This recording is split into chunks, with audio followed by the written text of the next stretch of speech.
이 시간 우리에게 주신 하나님의 말씀은 창세기 50장 22절에서 25절의 말씀입니다.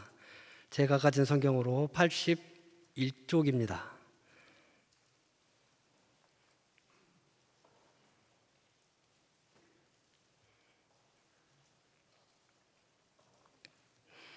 하나님의 말씀을 교독하겠습니다.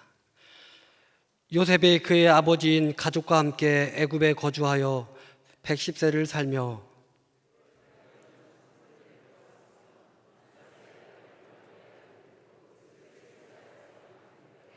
요셉이 그의 형제들에게 이르되 나는 죽을 것이나 하나님이 당신들을 돌보시고 당신들을 이 땅에서 인도하여 내사 아브라함과 이삭과 야곱에게 맹세하신 땅에 이르게 하시리라 하고, 요셉이 또 이스라엘 자손에게 맹세시켜 이르기를 하나님이 반드시 당신들을 돌보시리니 당신들은 여기서 내 해골을 메고 올라가겠다 하라 하였더라. 아멘. 할렐루야. 오늘 귀한 교회에 이렇게 귀한 자리에 여러분들과 함께 말씀을 나눌 수 있는 시간이 되어서 참으로 기쁘고 감사합니다. 또 오늘 찬양해 주신 호산나 찬양대 진심으로 찬양 감사드립니다. 오늘 교사 헌신 예배 우리 천안중앙교회 많은 선생님들과 또 온 교우들이 함께 참여하셨는데 같이 기도하고 말씀 나누도록 하겠습니다. 하나님 아버지, 참으로 감사드립니다. 오늘 이 귀한 자리를 통하여서 하나님의 말씀이 나누어지고 또 하나님의 꿈이 다시금 되새겨지며 우리에게 맡겨주신 귀한 다음 세대를 향한 사명이 더욱더 뜨거워지고 깊어지는 귀한 시간이 될 수 있도록 인도하여 주시옵소서.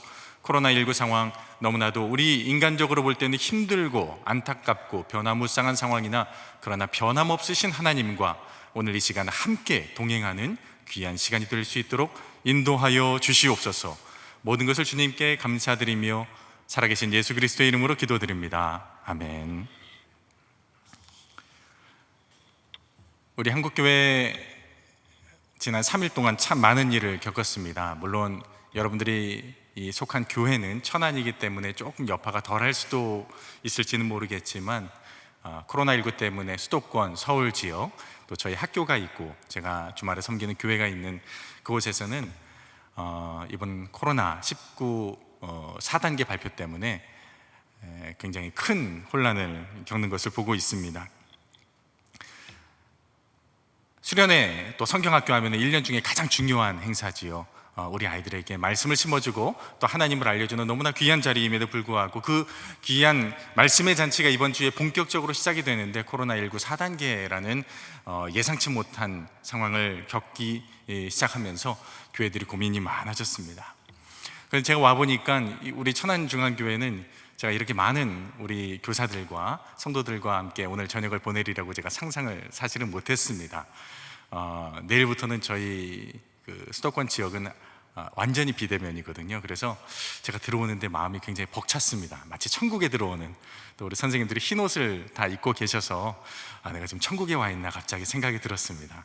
우리 눈으로 좀 같이 옆분들과 인사를 해보시면 좋을 텐데, 우리가 지금 천국에 있습니다. 이렇게 한번 좀 인사를 나눠보실까요? 네, 우리 하나님이 계신 천국에 함께 있습니다. 네, 물론 우리가 종말의 때에 더 좋은 곳에 가겠지만 이곳이 바로 하나님이 우리와 함께 계신 천국인 줄로 믿으시길 바랍니다. 이 여름 시즌에 수련회와 성경학교가 진행이 되는데, 보통 교회에서 진행하는 수련회와 성경학교는 크게 두 가지가 있습니다. 첫 번째는 여러분들이 제일 잘 아시는 익숙한 모이는 수련회입니다. 함께 모여서 기도하고 찬양하고 밥도 먹고 또 잠도 자는, 또 은혜 받고 기도하는 그러한 모이는 수련회가 우리에게 굉장히 친숙한 수련회라고 한다면, 또 하나의 수련회 종류가 있는데 그것은 흩어지는 수련회입니다. 우리 개신교에서 많이 하지는 않지만 보통 리트릿이라고 하는, 캐톨릭에서는 피정이라고 이야기를 하는데요, 그 피정은 모이기보다는 흩어져서 하나님의 세미한 음성을 듣고 경청하는 그런 수련회입니다. 지금 참으로 어려운 것은 모두에도 말씀드렸지만은 모이는 수련회, 우리 인간적인 시간, 우리 인간적인 시각으로 봤을 때는 모이는 수련회를 해야 될 때가 있고 흩어지는 수련회를 해야 될 때가 있는데, 지금은 물론 수도권 중심이긴 합니다만 모이는 수련회를 해야 될 때에 하나님께서 우리를 흩어지는 수련회로 몰아가시는 것 같아서 안타까움이 많은 것이죠. 하나님, 지금 우리가 모여야 될 때인데, 모여서 말씀을 나누고 기도하고 뜨겁게 은혜 받아야 될 때인데, 지금 한국 사회가 1년 반 동안 자꾸만 흩어지게 되는 수련회를 맞이하는 것 같아서 하나님, 알 수가 없습니다. 이런 질문을 많은 교회들이 던지고 있습니다. 그러나 분명한 사실은 우리 인간적인 시각으로 볼 때, 인간적인 눈으로 볼 때는 우리가 모이고 흩어지는 때를 생각한다 할지라도 우리 하나님께서는 가장 정확한 때에 우리를 모으시고 흩으시고 그 안에서 우리의 신앙을 성장시키시며 변화의 길로 인도하시는 줄로 믿습니다. 그리고 그 가장 정확하신 하나님이 우리 천안중앙교회와 함께 계시는 줄로 믿으시기를 바랍니다. 자, 그림을 하나 보여드릴 텐데요, 한번 그림을 띄워주시면 감사하겠습니다. 이 그림은 제가 굉장히 좋아하는 화가의 그림입니다. 라틴계 미국인 화가인 존 어거스트 스완슨이라는 화가가 2020년에 그린 더 스톰이라는 그림입니다. 한국말로 번역을 하면 폭풍 속에서라는 그림이지요. 이 화가는 기독교인인데 작년 코로나19가 촉발하면서 전 세계에 몰아닥친 코로나 위기 가운데 있는 우리 인류 그리고 그리스도인들을 마가복음 4장을 묵상하면서 그린 그림입니다. 그림을 자세히 보시면은 풍랑 가운데에 배에 많은 사람들이 타고 있습니다. 그런데 이 그림 안에는 어린이도 있고요, 나이가 든 이들도 있습니다. 다양한 사람들이 모여서 노를 젓고 있는 장면이 있습니다. 우리가 인간적인 눈으로 볼 때는 이 그림을 보면서 저 사람들이 참 어려운 가운데 있구나, 풍랑 가운데 있구나, 갇혀 있구나, 답답하겠구나 라고 생각을 할 수가 있는데, 이 그림을 한번 자세히 들여다보신다면은 그 그림 안에서 한 가지 중요한 사실을 발견하게 됩니다. 한 여인이 안고 있는 아기가 있는데 바로 아기 예수께서 이 배에 지금 타고 있는 것이지요. 세상이 보았을 때는 갈 길을 잃은 것 같고 갇혀 있는 것 같고, 그리고 서로 자기가 살 길을 찾아서 싸울 것만 같은 각박한 그런 상황일 것만 같은데, 이 그림을 믿음의 눈으로 바라본다면 이 그림은 우리를 하나님께서 예비하시는 길로, 하나님께서 가리키시는 길로 지금 노를 젓고 있는 사람들, 그리고 갇혀 있는 것이 아니라 그 안에서 함께 뜻을 모아서 하나님의 뜻을 향해 나아가고 있는 사람들, 나만 살겠다고 몸부림치는 것이 아니라 함께 돌봄과 고백의 그런 시간을 보내고 있는 사람들로 우리가 볼 수도 있을 것입니다. 저는 이 그림을 보면서 우리 코로나19 상황에 맞닥뜨려 있는 우리 오늘 모습을 보게 됩니다. 우리 한국교회의 모습을 보게 됩니다.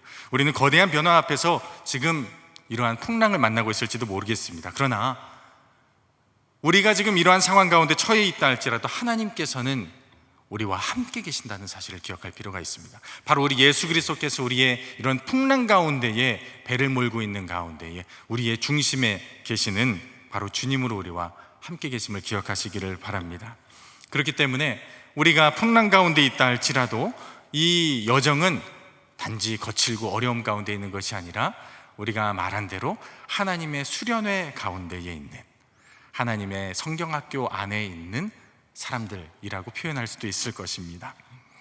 자, 성경의 수련회, 성경학교 수련회 하면은 보통 어린이로부터 청년들까지만 생각할 수 있겠지만은 사실은 우리 모두가 인생의 수련회에 참여하고 있습니다. 장년부이든 노년부이든지 간에 우리는 하나님이 특별하게 설계해 놓으신 그 수련회 안에 우리는 인생을 살아가고 있기 때문에 그 안에서 하나님께서 베푸시는 성숙과 믿음과 변화의 사건을 경험하고 있기 때문에 오늘 이 자리에 모인 모든 성도님들께서는 지금 수련회 중이다라고 생각하시면 될 것 같습니다.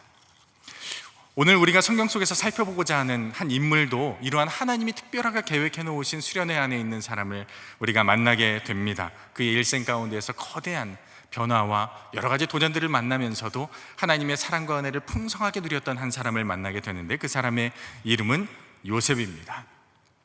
저는 이 요셉의 이야기를 읽을 때마다 성경학교 수련회의 풍성한 메타포를 만나게 됩니다. 특별히 이번 여름 성경학교를 준비하시는 우리 천안중앙교회에도 제공할 수 있는 아주 풍성한 메타포가 이 안에 존재를 합니다. 동시에 여름 성경학교를 준비하는 교사들뿐만 아니라 우리 인생 수련회를 경험하고 있는 여러분들 모두에게도 아주 좋은 풍성한 메타포를 제공하고 있습니다. 그래서 저는 오늘 여러분들과 나누는 말씀의 제목을 이렇게 이름을 붙여보았습니다. 요셉 수련회. 한번 따라해 보실까요? 요셉 수련회. 네, 오늘 저는 요셉 수련회라는 제목으로 오늘 말씀을 같이 여러분들과 나누려고 하는데요.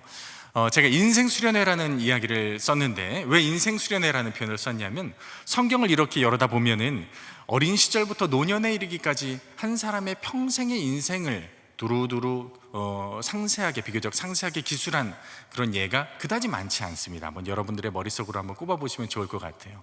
야곱이 그러했고요, 요셉이 그러했습니다. 그리고 다니엘이 그러했고 다윗이 그러했습니다.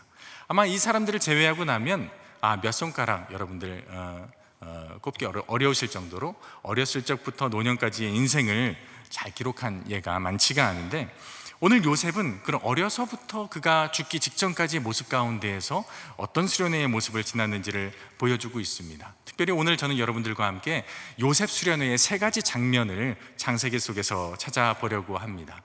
오늘 저의 강의를 교회에서 요청을 하실 때 특별히 코로나19 상황 가운데에서 비대면 우리 교육을 어떻게 해야 될지, 또 가정과 교회 연계를 어떻게 해야 될지에 대해서 부탁을 하셨기 때문에 오늘 요셉 수련회가 그러한 이야기에 좀 답이 되지 않을까 싶습니다. 자, 제가 여러분들과 함께 나누고자 하는 요셉 수련회 첫 번째의 장면은 미디어 수련회입니다. 미디어 수련회. 여러분 혹시 창세기에 미디어 수련회에 대한 내용이 있다는 이야기 들어보셨습니까? 아마 거의 못 들어보셨으리라 생각합니다. 비대면이라는 말도 우리가 코로나19를 만나면서 거의 처음 듣게 된 표현이기도 하지요. 그런데 창세기 이 요셉의 수련회를 살펴보면 하나님께서 요셉에게 미디어 수련회를 마련해 놓고 이끌고 계심을 보게 됩니다. 자, 어떻게 미디어 수련회가 나오는지 한번 말씀을 같이 읽어보실까요? 창세기 37장 1절에서 2절 그리고 5절 세 절의 말씀을 여러분들과 함께 읽어보실 텐데, 성경이 있으신 분들은 한번 직접 찾아보시고 또 화면으로 말씀을 같이 읽어보셔도 좋겠습니다. 자, 말씀을 한번 같이 읽어보십시다. 시작. 야곱이 가나안 땅 곧 그의 아버지가 거류하던 땅에 거주하였으니 야곱의 족보는 이러하니라. 요셉이 17세의 소년으로서 그의 형들과 함께 양을 칠 때에 그의 아버지의 아내들 빌하와 실바의 아들들과 더불어 함께 있었더니 그가 그들의 잘못을 아버지에게 말하더라. 요셉이 꿈을 꾸고 자기 형들에게 말하매 그들이 그를 더욱 미워하였더라. 아멘.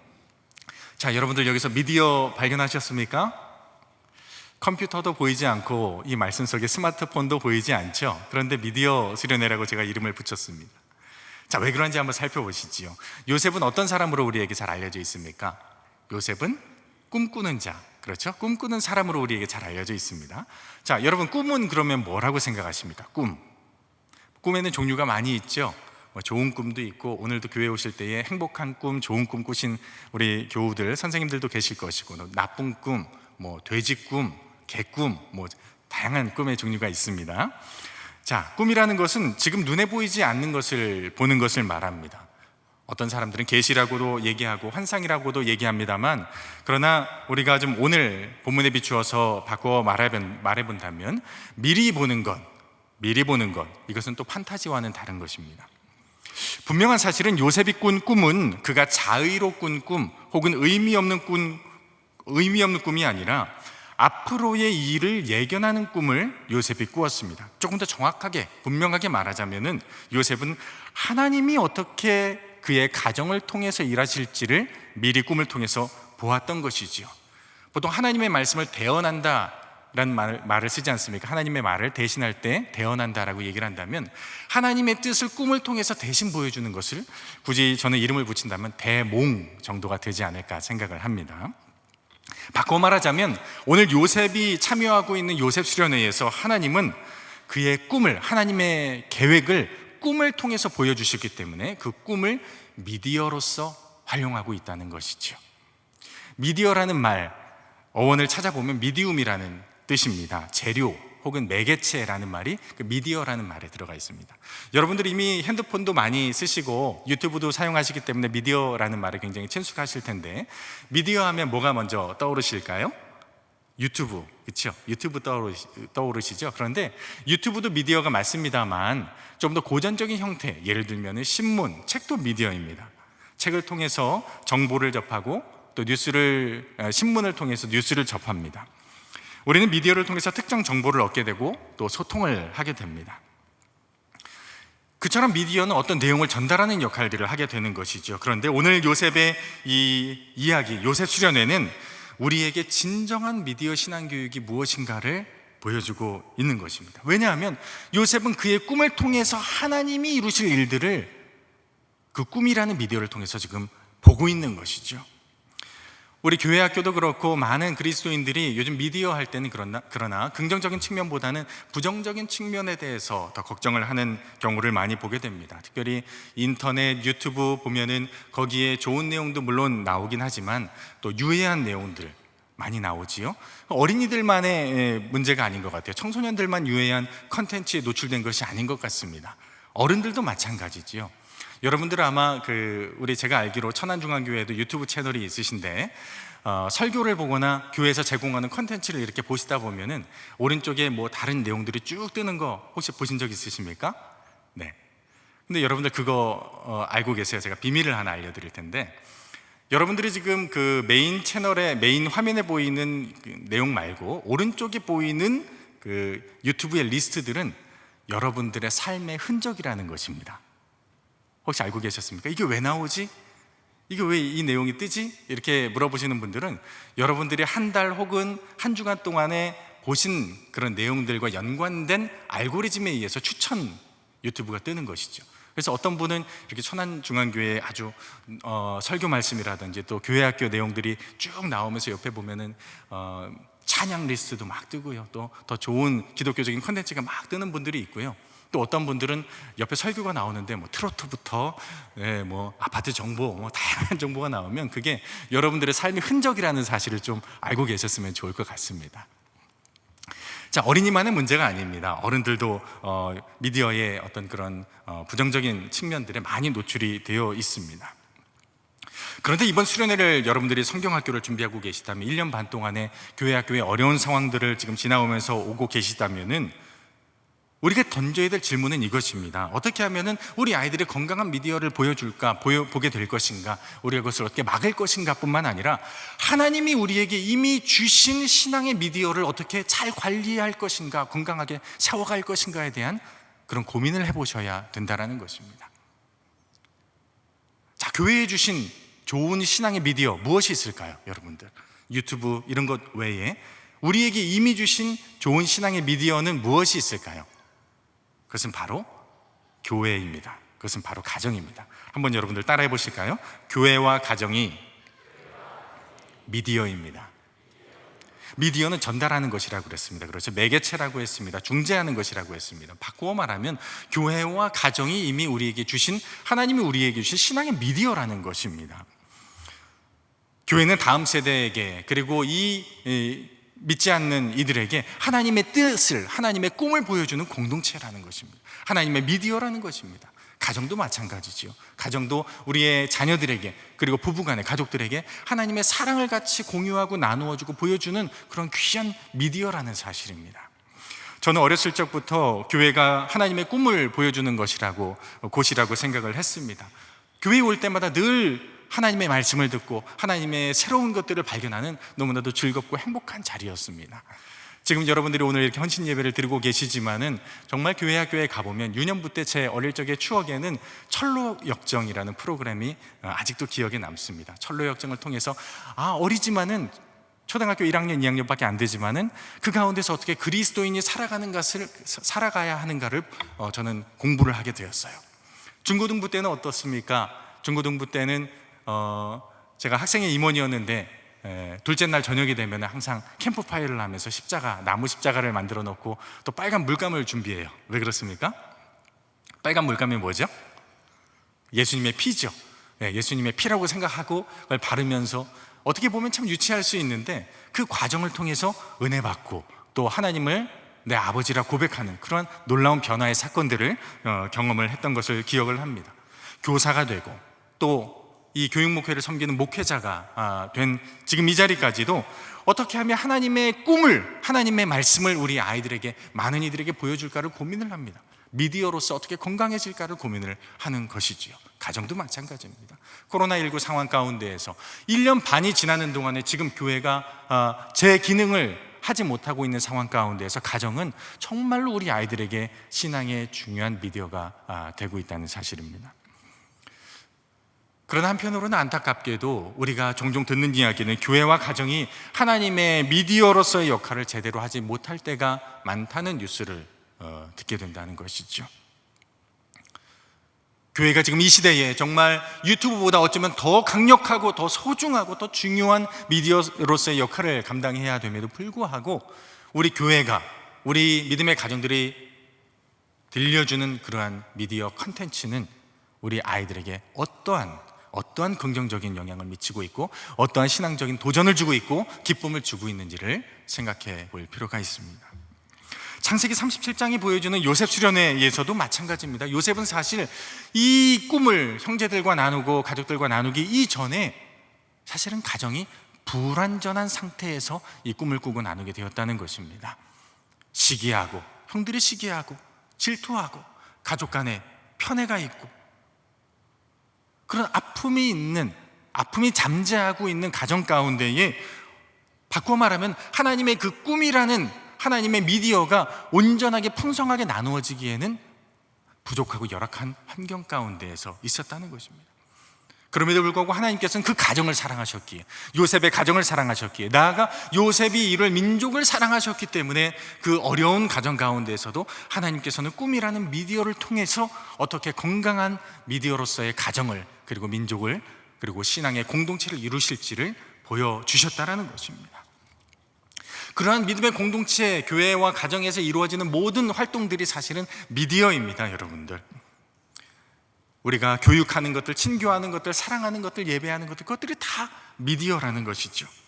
지금 전국 교회, 제가 학교에 있다 보니까 또 많은 교회의 이야기를 듣고 있는데요, 교회 학교 현장들, 아마 여기 계신 우리 전도사님, 목사님들, 선생님들 중에서도 아마 이번 코로나19 때문에 요즘에 그 부캐라는 말 많이 쓰는데 혹시 아십니까? 부캐?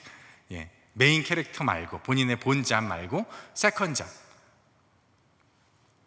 영상 편집의 기술이 아주 출중하게 늘어난 분들이 많으시리라고 생각을 합니다. 그렇죠? 어떤 분들은 이렇게 얘기를 합니다. 내가 목회자인가, 내가 지금 교사인가, 영상 편집가인가 헷갈린다는 얘기를 하시는 분들도 많이 있어요. 정말로 교회에서 요즘에 나오는 영상 컨텐츠들을 보면요, MBC, KBS, SBS 앞에 뺨칠 만큼 훌륭한 영상들이 많이 보여지고 있는 것을 보게 됩니다. 그런데 이런 미디어는 소위 우리가 기술적인 미디어라고 이야기를 하는데요, 그러한 기술적인 미디어를 우리가 이 온라인 시대에 개발을 하고 또 확대해 가는 것은 참으로 중요한 부분이지만, 그러나 동시에 우리가 미디어인 상황에서, 우리가 교회가 미디어인 상황에서, 가정이 미디어인 상황에서 그 교회 자체가 얼마나 미디어적인 기능을 잘하고 있는지, 가정이 미디어적인 기능을 잘하고 있는지를 눈여겨보아야 합니다. 우리가 그 본질적인 기능, 신앙적인 기능, 복음적인 기능을 제대로 하지 못한다고 한다면 아무리 화려한 미디어라 할지라도 그것은 기술에 머무르고 만다는 것이죠. 그리고 그것을 정말 미디어답게 만드는 일, 영상이든 우리의 교회와 가정을 미디어답게 만드는 일, 하나님의 미디어답게 만드는 일은 바로 무엇이 있어야 하느냐? 바로 정말 중요한 미디어, 진정한 미디어, 예수 그리스도께서 그 미디어의 중심에 계셔야 된다는 것입니다. 바꿔 말하면 예수님이야말로 하나님의 진정한, 하나님의 최고의 미디어라고 해도 과언이 아닌 것입니다. 다시 한번 복습을 해볼까요? 미디어는 뭐라고 말씀드렸습니까? 미디어는 매개하고 중재하는 거라고 말씀하셨죠. 하나님께서 그의 사랑을 이 세상에 풍성하게 보여주시기 위해서 하나님께서 어떻게 자신의 사랑을 드러낼까 하다가 결정한 것이 바로 자신의 아들을 미디어로 보내기로 결정한 그 사건입니다. 성육신의 사건. 아들을 통해서 하나님의 사랑을 보는 것이고, 아들을 통해서 하나님의 은혜를 발견하게 되는 것이지요. 그래서 요한복음 1장 14절은 이렇게 기록을 하고 있는 것입니다. 말씀이 육신이 되어 우리 가운데 거하심에 우리가 그의 영광을 보니 아버지의 독생자의 영광이요 은혜와 진리가 충만하더라. 예수님이 중심이 되시지 않는 미디어, 예수님이 빠져버린 미디어는 그야말로 기술적인 미디어가 될 뿐입니다. 경건의 모양은 있으나 경건의 능력을 잃어버린 미디어가 되고 말 것입니다. 이번 여름에 코로나19 상황 가운데서 여러분들이 성경학교와 수련회를 준비하실 때에 많은 기술적인 노력들을 하실 것입니다. 또 딜리버리 예를 들어 드라이브 스루라든지 웍스루 같은 여러 가지 준비를 하실 텐데, 여러분들 잊지 말아야 될 사실이 있습니다. 그것은 무엇일까요? 바로 가장 중요한 미디어, 누구라고요? 바로 우리 예수님을 미디어의 중심에 놓고 이 모든 것들을 진행해 가는 것임을 꼭 기억하시기를 바랍니다. 예수님이 우리의 진짜 미디어이십니다. 근데 한 발 더 나아가 보겠습니다. 그 예수님의 미디어 되심을 가장 잘 드러날 수 있는 것은 무엇일까요? 바로 여러분들 교사와 부모가 그 미디어가 된다는 말입니다. 다시 한번 따라해 보실까요? 교사가 미디어입니다. 부모가 미디어입니다. 정말 이 어려운 상황 가운데서, 심지어는 제가 지금 섬기고 있는 교회에서는요, 미취학번은 1년 반째 단 한 번도 현장에 나와서 예배를 드리지 못하고 있습니다. 오늘이 지나고 나면, 오늘 20%가 지나고 나면 내일부터는 2주간 완전 비대면으로 수련회와 성경학교를 진행을 해야 됩니다. 정말 많이 준비했거든요. 작년보다는 좀 더 나았겠지, 작년보다는 조금 더 우리 아이들이 모여서 할 수 있겠지. 그런데 웬걸요, 가장 뜨거워야 될 이 여름에, 가장 뜨거워야 될 이 순간에 비대면이라는 선고는 마치 사형 선고와도 같았다는 거예요. 제가 교회학교 현장에서 교사로서, 목회자로서, 또 교수로서 30년간을 섬겨오면서 단 한 번도 들어보지 못한 이야기를 코로나 시즌 가운데 듣고 있습니다. 무슨 말인지 아십니까, 여러분들? 교회학교 선생님들의 고백입니다. 죄책감을 느끼신다는 거예요. 죄책감을 느낀다. 왜 죄책감을 느끼신다고 이야기를 할까요? 아이들을 만나서 아이들을 섬기고 아이들을 사랑하고 아이들과 더불어 예배하는 그런 것을 1년 반째 못하고 있다 보니까 내가 지금 교사 같지 않은 거예요. 내가 교사의 최대한 책임을 다하지 못하고 있는 것처럼 느끼신다는 거예요. 죄책감을 느낀다는 표현을 저는 한 번도 교회학교 현장에서 들어본 적이 없습니다. 오히려 죄책감보다는 지쳐있다는 얘기를 더 많이 들었었어요. 그렇죠? 그래서 보통 10월, 11월 달에 되면은 교회학교 선생님들 중에 이렇게 목회자가 딱 쳐다보면은 이렇게 눈빛을 피하는 분들이 있습니다. 이렇게 딱 피하는 분들이 있어요. 혹은 마주치면은 동공이 막 흔들리는 분들이 있습니다. 이런 분들은 어떤 분들일까요? 연말에 그만둔다고 말해야지, 사직서를 이렇게 딱 품에 고이 품고 다니는 분들이에요. 그런데 코로나19 상황을 지나면서 지쳐있다는 표현보다 죄책감을 갖는다는 선생님들이 많다니요. 이게 말이 됩니까, 여러분? 그래서 참으로 놀라운 소식을 듣게 됩니다. 오랫동안 예배를, 제한된 예배를 드리고 다 나오지 못하고, 심지어는 천안중앙교회가 지금 수도권 밖에 있어서 그런 제한을 직접적으로 덜 받는다 할지라도 여전히 아이들을 다 만나지 못하고 있을 거라고 생각을 합니다. 70-80%의 아이들을 만나지 못하고 있습니다. 정상적으로 우리가 예년에 했던 수련회를, 예전에 했던 예배를 다 하지 못하는 가운데 있습니다. 그런데 불구하고 우리가 죄책감 때문에 걱정하고 있을 때에, 절망하고 있을 때에 아이들로부터, 가정으로부터 들려오는 이야기들이 있습니다. 뭘까요? 저 교회가 그리워요. 교회 가고 싶어요. 선생님 보고 싶어요. 예배 드리고 싶어요. 어떻게 이런 것이 가능할까요? 1년 반이라는 공백을 살아가고 있으면서 우리가 걱정하는 그 사이에 아이들로부터 들려오는 이야기들이 교회를 그리워하고 하나님을 그리워하는 그 이유는 무엇일까요? 바로 천안중앙교회 우리 선생님들이 정말 좋은 미디어로 지금까지 고군분투 해오셨기 때문임을 꼭 기억하시길 바랍니다. 선생님들 때문에 아이들이 지금 아직도 하나님께 달라붙어 있습니다. 선생님들 때문에 지금도 아이들이 교회를 그리워하고 있습니다. 예배를 그리워하고 있습니다. 내가 토요일날 저녁에 걱정하면서 내일 예배가 잘 될까? 아이들이 얼마나 나올까?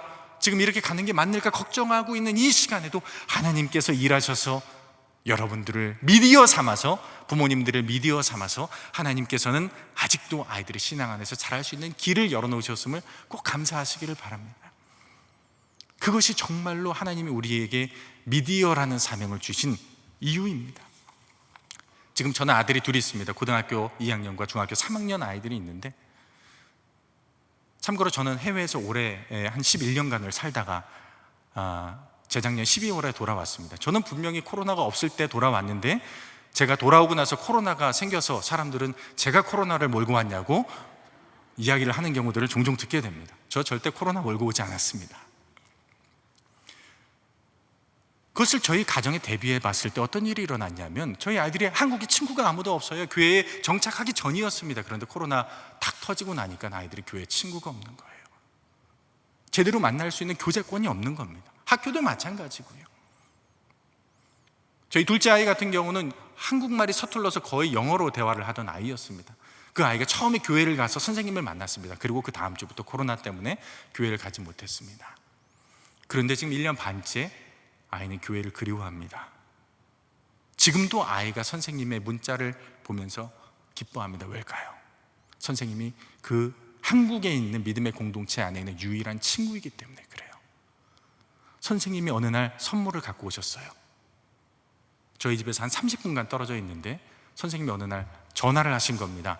저희 아이한테. 제가 학교에 있을 때인데 누구누구야 잠깐 내려와 볼래? 하고 아이가 내려갔어요. 깜짝 놀랐죠. 선생님이 마스크를 쓰고 선물을 들고 오신 거예요. 그러면서 저희 아이의 이름을 부르는 겁니다. 누구누구야 하고 이름을 부르는데 갑자기 아이의 경험담입니다. 아이의 표현입니다. 갑자기 선생님이 자기 이름을 부르고서 눈에서 눈물이 도르르 흘러지는 거예요. 눈물을 흘리신다라는 겁니다. 아이가 너무나 당황했겠죠. 그날 제가 저녁 퇴근하고 집으로 돌아갔습니다. 그런데 그날 저녁 저희 아이가 뭐라고 그런지 아십니까? 저녁 내내 아빠 나 교회 빨리 가고 싶어. 아빠 나 빨리 선생님 만나고 싶어. 저는 그 아이가 선생님을 통해서 예수님을 만났다고 믿습니다. 선생님이 미디어가 되어주신 거예요. 예수님의 사랑의 복음의 미디어가 되어주신 겁니다. 이 힘든 상황에서 여러분들 꼭 기억하십시다. 다시 한번 따라해 보십시다. 나는 복음의 미디어입니다. 교사뿐만 아닙니다. 부모뿐만 아닙니다. 우리 천안중앙교회에 속한 모든 성도들이 우리 아이들에게 복음의 미디어가 되어주셔야만 합니다. 그리고 저는 지금도 그렇게 되어주시고 있음을 믿습니다. 이 교회를 통해서 다음 세대가 더욱더 건강하고 멋지게 자라나고 있는 줄을 믿습니다. 그러니 여러분들 절망하지 마십시오. 지금 이 시기에 더욱 감사하시기를 바랍니다. 이것이 하나님이 우리에게 보여주신 요셉 수련회의 첫 번째 장면이었습니다. 자, 요셉 수련회의 두 번째 장면 한번 살펴보도록 할까요? 요셉 수련회의 두 번째 모습은 갇힌 환경 속에서 형통한 신앙의 모습을 요셉 수련회에서는 발견하게 됩니다. 자, 창세기 39장 1절부터 3절 말씀인데요. 다시 한번 여러분들과 함께 한 목소리로 읽어보도록 하겠습니다. 시작. 요셉이 이끌려 애굽에 내려가매 바로의 신하 친위대장 애굽 사람 보디발이 그를 그리로 데려간 이스마엘 사람의 손에서 요셉을 산이라. 여호와께서 요셉과 함께 하심으로 그가 형통한 자가 되어 그의 주인 애굽 사람의 집에 있으니 그의 주인이 여호와께서 그와 함께 하심을 보며 또 여호와께서 그의 범사에 형통하게 하심을 보았더라. 아멘. 자, 오늘 장면에서 요셉은 꼼짝없이 갇혀서 수련회를 하고 있습니다. 요셉이 꼼짝없이 갇혀서 수련회를 하고 있습니다. 어디에 갇혔습니까? 오늘 본문 속에서 등장하는 힌트는 보디발의 집에 갇혔습니다. 형들의 시기와 질투를 받아서 죽을 뻔한 고비를 넘기고 나서 보디발의 집에 노예로 끌려온 것이지요. 그래서 그 집에서 노예로서 신하로서 갇힌 삶을 살아갑니다. 또 이 집에서 억울한 누명을 쓰게 되고 그는 감옥으로 끌려가게 되죠. 갇히고 매인 그런 삶을 요셉은 굉장히 오랜 시간 동안을 살아가게 됩니다. 요셉 수련회는 갇혀서 하는 소위 락다운의 수련회를 지금 맞이하고 있는 것이지요. 여러분들 혹시 락다운이라는 말 들어보셨습니까? 최근에 코로나19 때문에 들어보신 분들이 많이 계시지요. 락다운이라고 하는 것은 보통 지역을 이제 봉쇄하는 겁니다. 코로나19와 같은 바이러스 때문에 문제가 생겼을 때 봉쇄하는 것을 락다운이라고 이야기를 합니다. 한국은 지금 그 정도로까지 가지 않았는데 이번 4단계 발표, 수도권 4단계 발표가 거의 그에 준하는 락다운의 상황이죠. 제가 수년 전 살았던 캐나다의 토론토에서 3번의 락다운이 있었다라고 합니다. 정말 아무도 못 나가요. 가족 중에서 허락받은 사람만 슈퍼마켓에 가서 물건을 살 정도로 락다운의 상황을 경험을 했다고 합니다. 그래서 제가 그 지인들과 통화를 하다 보면서 한국의 상황을 설명을 하면은 정말 한국은 너무나도 천국과 같은 곳이에요. 저한테 그러는 거예요. 자신들은 어디도 나가지 못하는 그런 상황들을 겪고 있다는 것이죠. 그래서 우리가 그래도 지금 어려운 상황이지만 감사할 것들이 참 많구나 생각을 하게 됐습니다. 요셉은 그렇게 락다운의 상황 속에서 지금 봉쇄된 자유를 놓친 상황에서 수련회를 하고 있는 것이죠. 그런데 이 락다운과 비슷한 단어가 또 한 가지 있습니다. 그것은 락인이라는 표현입니다. 그건 굉장히 생소하실 텐데요. 락인이라는 말은 락이라는 말은 보통 잠근다라는 표현입니다. 자물쇠를 영어로 보통 락이라고 하거든요. 근데 락다운은 지역을 완전히 봉쇄하는 것이라면, 락기는 보통 우리 교회에서 쓰는 말인데 언제 쓰냐면 중고등부 수련회를 가리켜서 락긴이라고 얘기를 합니다. 보통 1박 2일 락긴 하면은 교회에서 하루를 자는 거예요. 바깥에 나가지 않고 락긴을 하는 겁니다. 자, 락다운과 락긴은 두 가지의 이름은 비슷하지만 굉장히 큰 차이가 있는데, 락다운의 경우는 지역만 봉쇄하는 것이 아니라 그 안에 있는 소망과 의지와 기대 같은 것들도 다 막아버리는 역할을 하게 돼요. 우리가 지금 뉴스를 통해서, 신문 지상을 통해서 경험하고 있는 그런 상황이지요. 그런데 교회에서는 락긴을 한다 그러면 어디 바깥에 못 나간다고 하더라도 아이들이 굉장히 좋아해요. 왜일까요? 집 밖에서 자니까, 교회에서 친구들이랑 자니까, 더불어 자니까. 자, 겉으로 볼 때는 갇혀 있지만은 반응이 다르고 기대가 다른 것이죠. 오늘 말씀으로 돌아와서 봤을 때, 우리가 인간적인 눈으로 봤을 때는 지금 요셉은 락다운 수련회를 하고 있는 것처럼 보입니다. 그의 의지, 그의 자유의지, 그의 의사 다 빼앗긴 채로 갇힌 채 살고 있는 락다운의 수련회를 하고 있는 것처럼 보이지만, 우리가 창세기 37장부터 50장까지의 내용을 끝까지 읽어가다 보면 하나님께서 요셉의 삶을, 요셉 수련회를 락다운 수련회가 아니라 락긴 수련회로 만들어 가셨구나라는 것을 결과적으로 우리가 보게 됩니다. 락다운과 락긴 수련회의 또 다른 차이가 있습니다. 그것은 뭐냐면 방금 말씀드린 내용과 연결되는 것인데, 자신의 의지와 자신의 생활 반경이 제한이 되다 보니까 그런 락다운 상태에 있는 사람들은 우울감을 많이 표현한다고 그래요. 낙담하고 우울하고. 제가 한국에 돌아와 보니까 우리 한국에 있는 친구들이 미국에 있는 친구들과 캐나다에 있는 친구들과 훨씬 더 우울감이나 낙담하는 모습들을 갖고 있는 것을 제가 보게 됩니다. 요즘 아이들을 표현할 때 보통 MZ세대라는 표현을 많이 씁니다. 많이 들어보셨지요? MZ세대는 1980년대, 90년대생들을 가리켜서 얘기를 하는데, 제가 볼 때는 MZ세대라는 표현은 사실은 서구적인 구분이에요. 서구적인 세대를 구분하면서 MZ세대를 표현을 해낸 것인데, 저는 한국형 MZ세대는 거기에 두 가지 용어를 더 붙여야 된다고 생각합니다. 그것은 CC라고 하는 말을 붙이는 것이 좋다 생각하는데, CC는 캠퍼스 커플이 아니고요, 대학교에. 첫 번째 C는 컴페티션이라고 하는 경쟁, 두 번째 C는 코비드 19이라고 하는 코로나.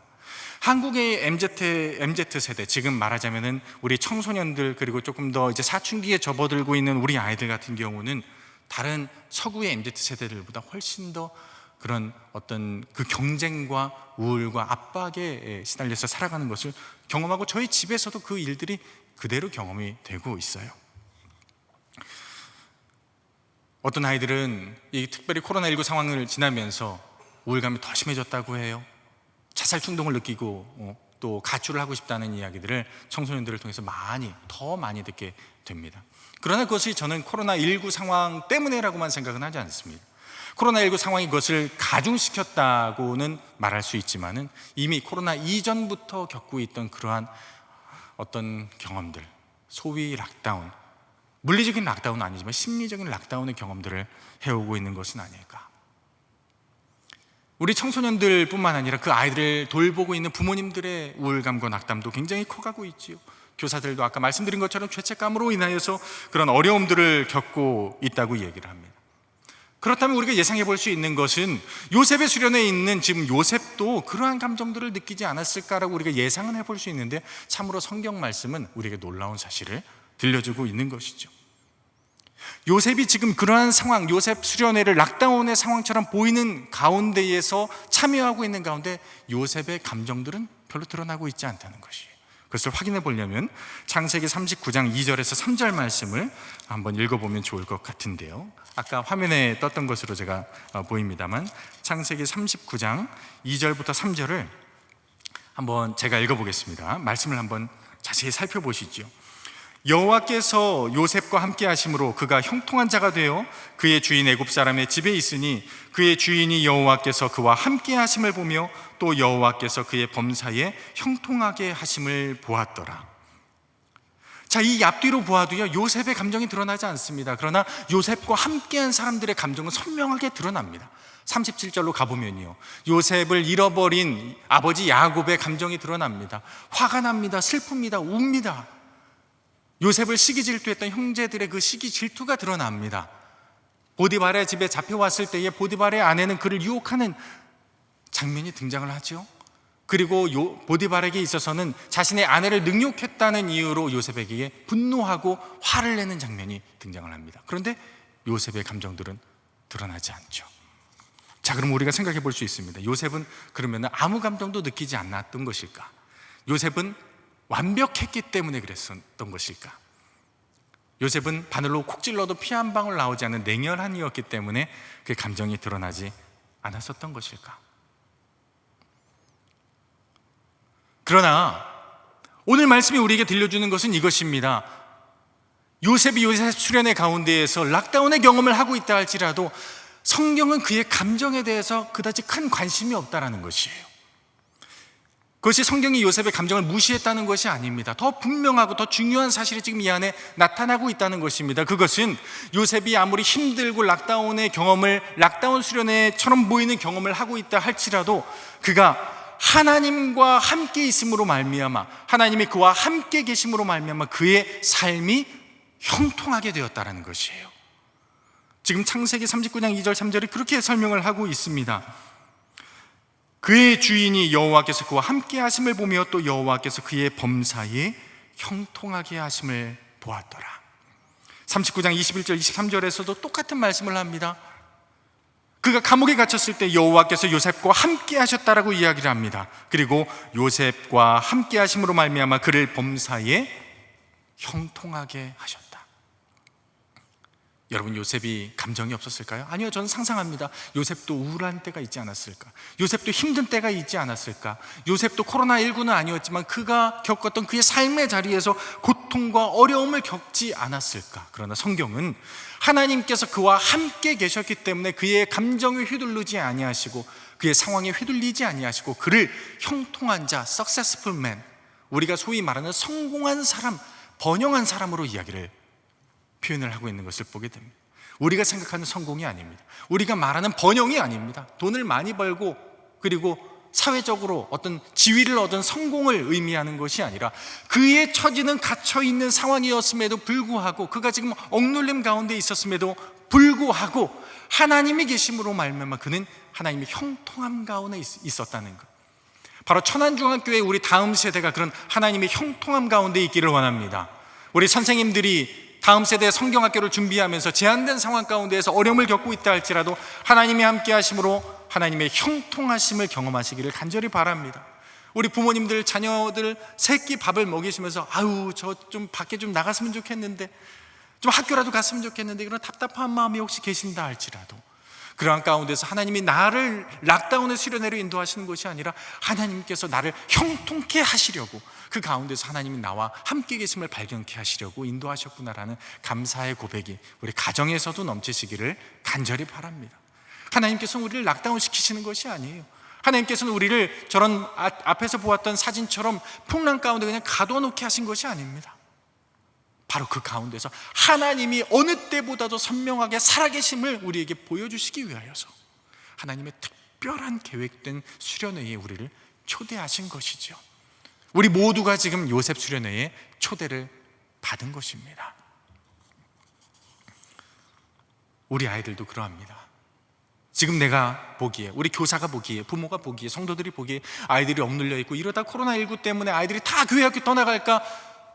5월에 한 신문에서는 코로나19가 끝나고 나면 전국의 90%의 교회 학교가 없어지지 않을까 하는 예측을 내놓은 것도 제가 신문 기사에서 보았습니다만, 그러나 그것은 어디까지나 예측이고 분명히 가능성이 없는 얘기는 아닙니다만, 그러나 하나님께서 우리를 죽게 내버려 두시려고 지금 이 상황 가운데에 두신 것이 아니라 오히려 이 어려운 시절 가운데에 바로 하나님이 우리와 함께 계셔야만이 하나님의 형통하심을 느낄 수 있기에 하나님께서 우리에게 지금 정말 뜨겁게 우리를 사랑하시면서 우리를 깨닫게 하시려고 이 자리로 인도하셨음을 꼭 기억하시길 바랍니다.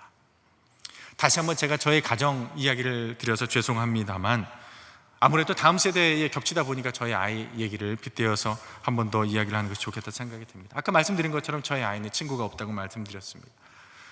제가 걱정을 합니다. 아이가 우울함을 겪고 있지 않을까. 중2에서 중3으로 넘어가는데 중2가 우리 대한민국도 지킨다는 그 중2 아이들이 교회에서 선생님이 물어봐도 반응도 안 하는 그 중2 아이들이 중3으로 넘어가면서 더더욱 교회 학교에서 멀어지고 있다는 느낌을 지울 수는 없습니다. 답답하겠다, 우울하겠다, 힘들겠다 생각을 합니다. 그리고 그 중에 저의 아이가 또 있겠다 생각을 합니다. 하지만 매주 예배를 사모하면서 나아갑니다. 근데 지난주에 아이와 함께 이야기를 나누는데, 예배를 마치고 아이가 갑자기 그런 얘기를 하는 거예요. 아빠, 만일 하나님이 정말 그렇게 살아계시다면, 하나님이 정말 크신 은혜를 갖고 계신 분이라면 믿지 않는 가정에서, 다른 종교에서 태어난 아이들도 하나님은 사랑하시겠지? 구원하시겠지? 이런 질문을, 아주 신학적인 질문을 하는 거예요. 이곳에 친구가 오지만 자기가 그리워하는 10년 동안 넘게 사귀었던 친구들이 다 지금 저 멀리 태평양 대서양 너머에 있는 거예요. 그 아이들과 채팅하고 때로는 게임도 하고 이야기를 하는데, 그 아이의 마음속에 걱정이 있는 겁니다. 아무래도 다문화의 나라다 보니까 기독교인만 있는 것이 아니에요. 이슬람도 있고 무교도 있는 거예요. 그 친구를 볼 때 이 아이의 마음 가운데 걱정이 생긴 겁니다.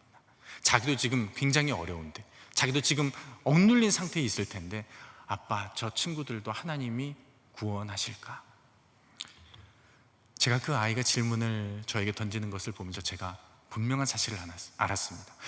부모의 입장에서, 어른의 입장에서 볼 때 아이들이 지금 억눌리고 힘든 상황에 있는 것처럼 보인다 할지라도, 아이의 마음속에서 하나님께서 형통함의 길을 열어가고 계시는구나, 하나님이 함께 계심으로 말미암아 나의 처지도 힘들지만 나와 같은 삶을 살아가고 있는 저 해외에 있는 친구들에 대한 구원에 대한 걱정을 아이가 지금 하고 있으면, 아이가 스스로 만들어내는 것이 아니라 하나님이 함께 계시기 때문에 아이가 저 눈을 가질 수 있게 되는구나.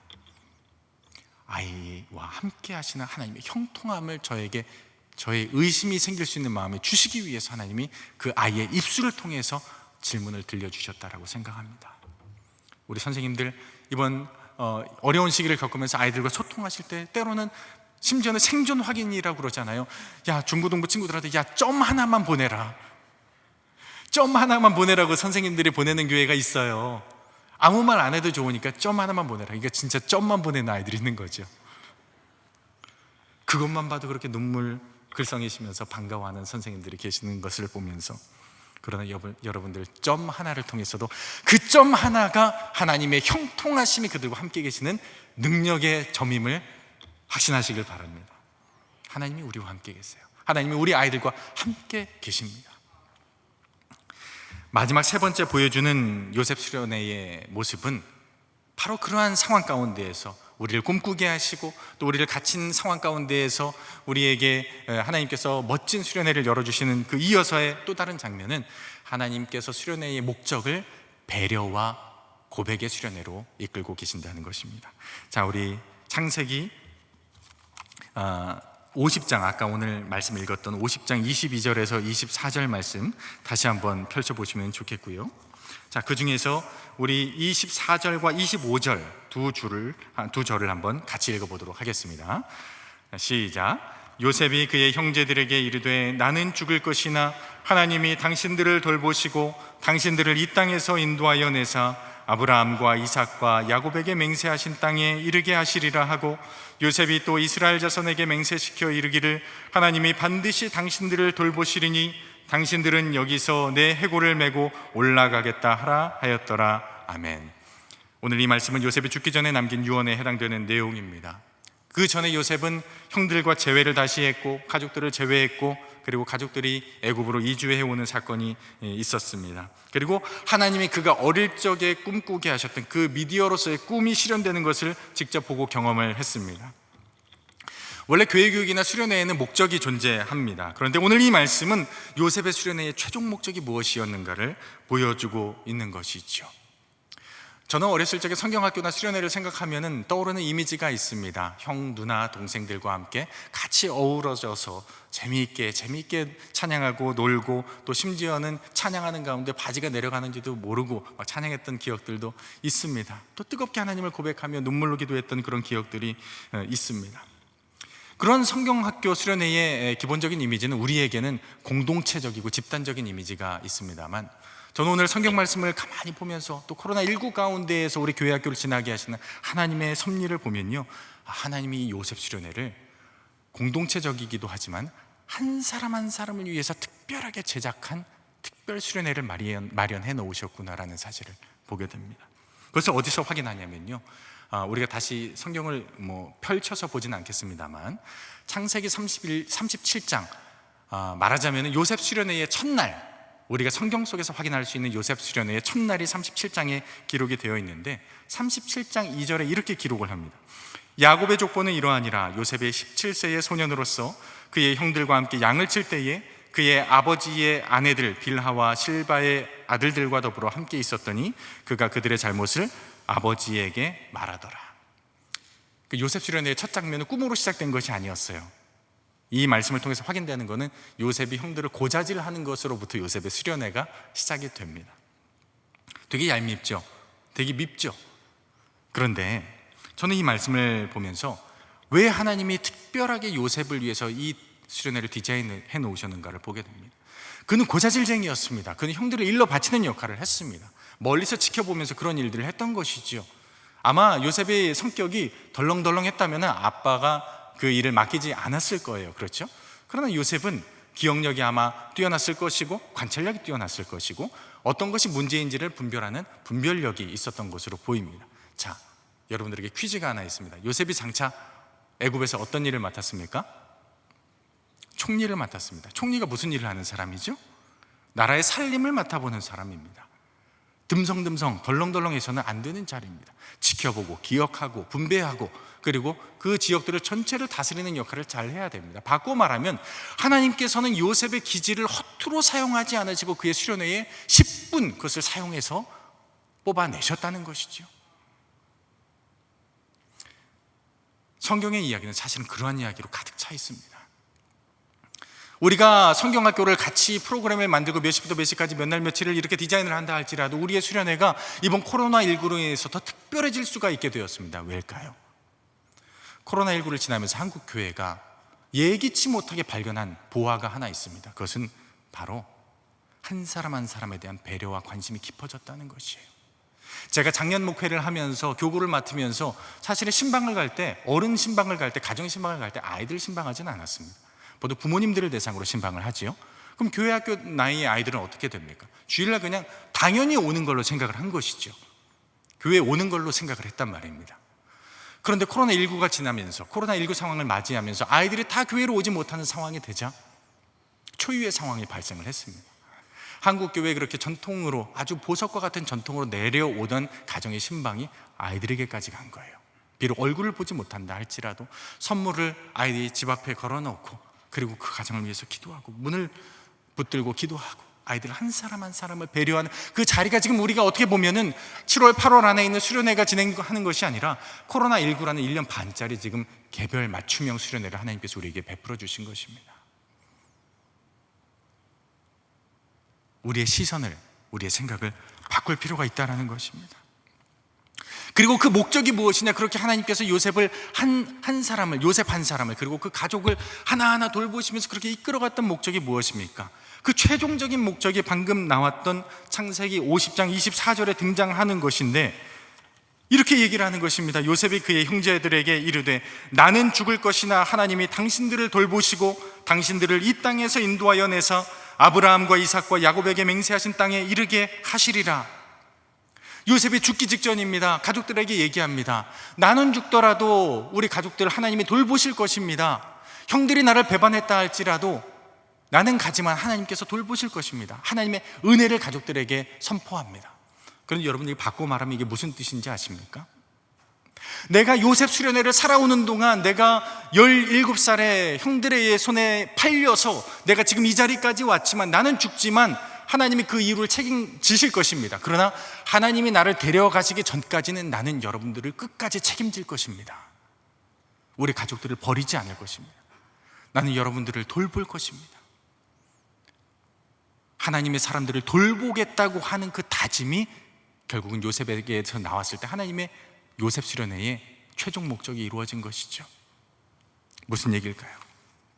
코로나19 상황을 지나면서 지금 비대면의 예배, 비대면의 교육이 이루어지고 있습니다만 그러나 내가 교회에 오지 못하고 온라인으로 예배를 드리는 것이 답답한 것 맞습니다. 답답합니다. 예전처럼 사역을 다 하지 못하는 것, 교회에 모여서 만나지 못하는 것 답답합니다만 우리의 답답함을 하나님께서는 어디로 지금 향하게 하시냐면은 모여서 예배하는 것뿐만 못 이루어지는 것이 아니라 우리가 지금 천안 지역에 나아가서 이 지역에 나아가서 섬겨야 될 사명을 다하지 못하는, 돌봄의 사역을 다하지 못하는 그 안타까움도 하나님이 우리에게 느끼시길 원한다는 거예요.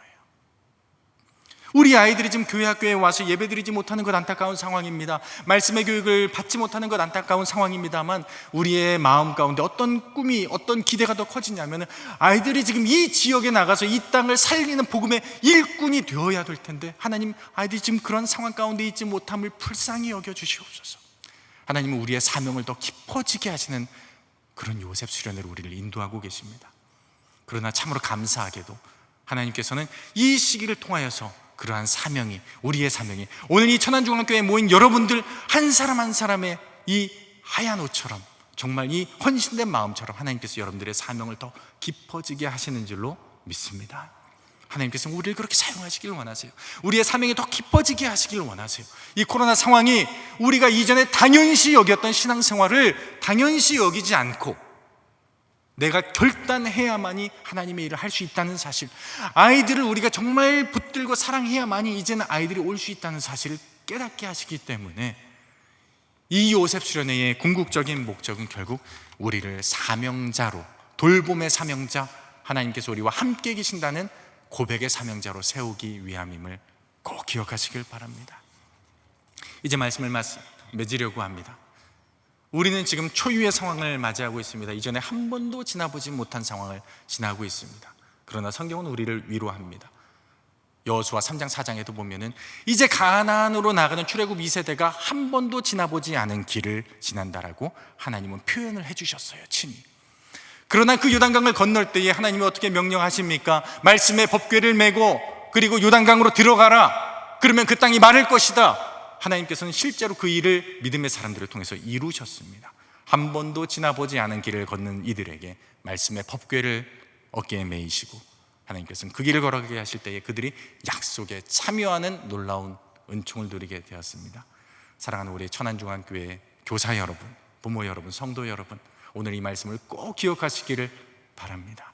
하나님께서 우리에게 방향을 보여주시지 않는 것이 아니라 하나님의 미디어를 통해서, 교회와 가정의 미디어를 통해서 우리에게 방향을 분명하게 보여주시는 줄로 믿으시길 바랍니다. 우리를 락다운의 상황으로 이끌고 가시는 것이 아니라 하나님의 형통케 하심을 더 깊이 발견하게 하시려고 우리를 락긴 수련회로 인도하심을 믿으시기를 바랍니다.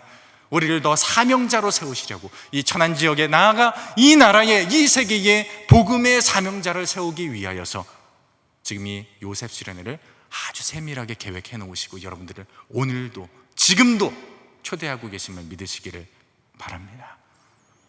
요셉 수련회에 오신 분들, 참여하시는 분들 진심으로 환영하고 축복합니다. 다시 만날 때에 우리가 주님의 소명으로 더 깊어진 모습으로 만날 때에 우리 아이들도 그런 모습으로, 한 뼘 더 자란 믿음의 모습으로 만나기를 기대하면서 우리가 하나님 앞에 기쁨으로 나아가기를 간절히 원합니다. 제가 기도하겠습니다.